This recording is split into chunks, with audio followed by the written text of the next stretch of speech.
Hey, advanced geometry students, it's Mr. Donaldson, and today we're going to talk about section 10.5 from your book, and this is about displacement and density. So essentially we're just going to apply what we've learned about volume to some things you've learned in your science class.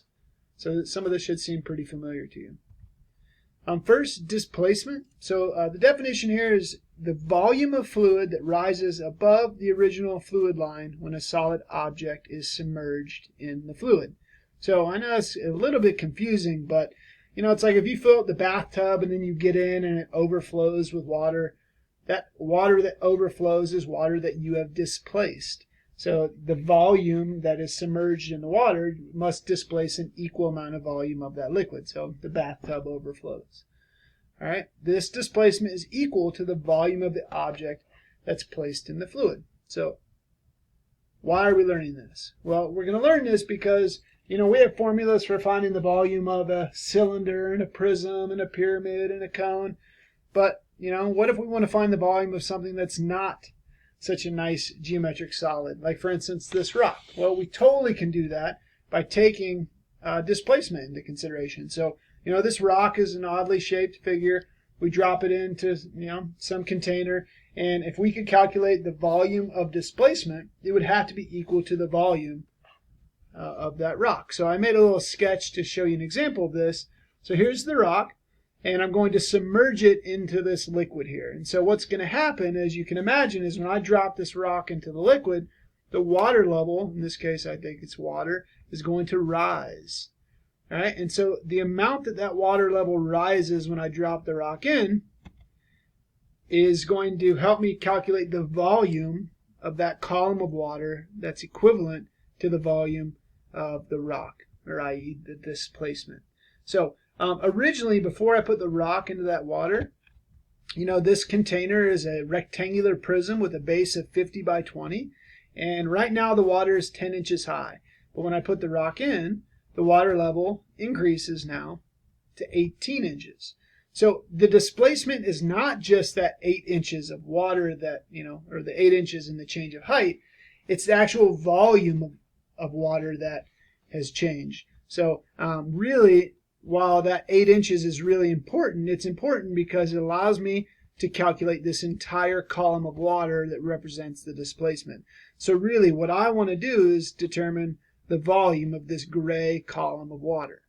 All right, so let me get rid of the tank. It's not important anymore. And if you recall, the original tank's dimensions around the bottom were 50 inches and 20 inches. So that's still going to be the dimensions of that column of water. And then the height of that column of water can be found by doing the 18 inches, which was the new height after we submerged the rock, minus the 10 inches, which was the original height of the water. So when we hide that tank and we only really look at, oops, let me see if I can get what I want here. There we go. All I care about is finding the volume there. So we could totally find the volume there pretty easily because that is just a rectangular prism. And so we'll just take that in consideration. And here we go. The volume of this rectangular prism is simply base times height. All right, so volume equals the area of the base times the height. Remember, I always draw the area of the base two-dimensionally, and that area of the base is 50 inches by 20 inches, and 50 times 20 is 1,000. So I have 1,000 square inches times the height of that column of water was 8. So the volume of that rock was 8,000 cubic inches. So 8,000 cubic inches is what we got for the volume. So again, we don't know how to directly find the volume of that rock, but we certainly can figure it out by using this idea of displacement. All right, so there's that. And now we're going to talk a little bit about density. All right, so density is the mass of matter in a given volume. You guys talked a lot about this in science, and you know this formula, I hope, that density is equal to mass divided by volume. And so we're just going to apply this today because we're studying volume, so we might as well discuss how it relates to density. So this is a table from your textbook, and it just gives you some common densities of some metals. You can see it all there. And remember that formula for density was mass divided by volume.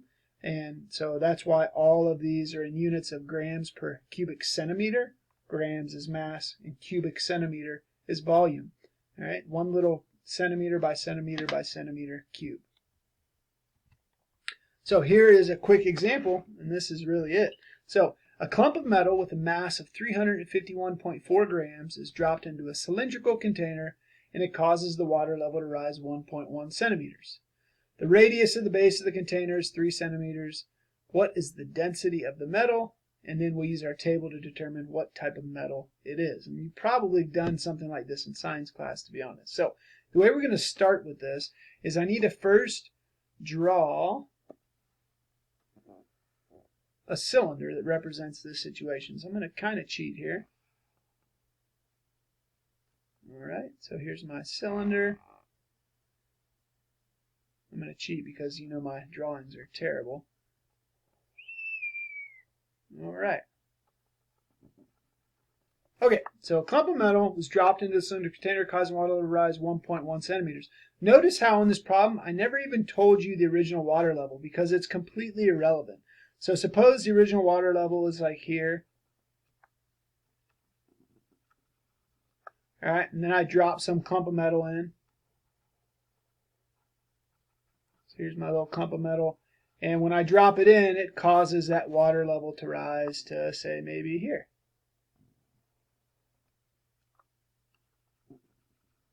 So really, the only thing I care about finding the volume of is this column of water here. The original height is completely irrelevant. All I care about is the height of that displacement. So really, all I'm going to do is find the volume of that cylinder. And the radius of this cylinder of water is the same as the radius of the original container.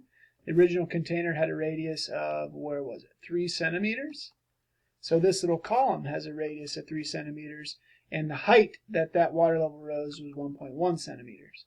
So really, you guys, all I'm doing is finding the volume of a cylinder that has a height of 1.1 centimeters and a radius of 3 centimeters.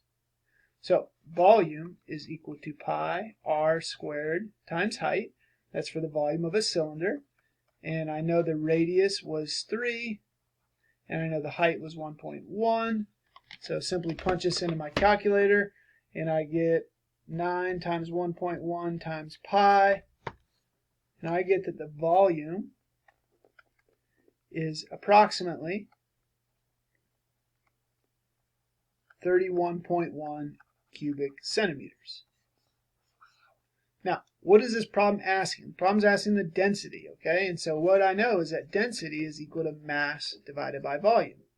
Well, in the problem, it told me the mass. It said, okay, the mass of the metal was 351.4 grams.